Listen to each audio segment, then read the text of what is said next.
Just returning quickly to Sainsbury and ASDA. I think we'll have to call it ASDAbury from now on, that merger, because one of the big outstanding questions is what do you do with the two brands? Make all the shops Sainsbury, all ASDA, keep the two brands? Well, we're pretty sure they're going to keep the two brands. Kate Hardcastle is retail analyst at Insight with Passion, which does nothing but advise companies what to do with their retail brands. Kate, tricky sometimes to keep two brands, isn't it? It is, particularly when they're so different, but we do say that opposites attract. There's a lot of benefit in terms of coupling up with somebody who offers different things to you, be that Sainsbury's prominence in the south or their prominence with more smaller convenient format stores, or ASDA's prominence in the north. And it's also a like-minded strategy in terms of non-food, which has been hugely successful for both of them. Sainsbury's and ASDA have, particularly with clothing, for instance, eaten away at brands like Marks and Spencer's in delivering a non-food and food offer for their customers.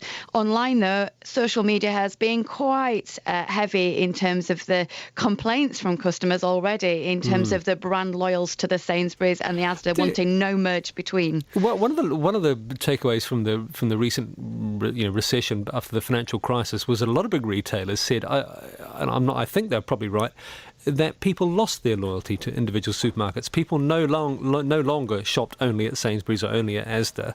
They were quite fickle. So in which case, do the brands really matter?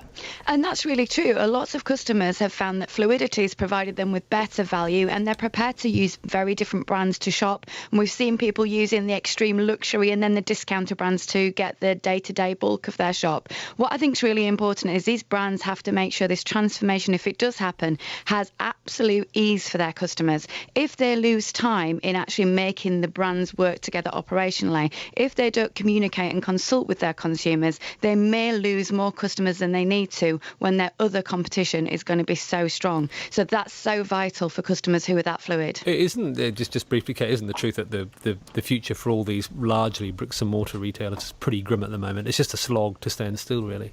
Retail is incredibly tough. We know there are hard people working on the floors trying to do everything they can to retain customers, but with more and more pressure in terms of costs, we're seeing actually service isn't being delivered, people are moving online, and consumers are prepared to go wherever they're going to get the best value. Thank you very much. Kate Hardcastle from Insight with Passion.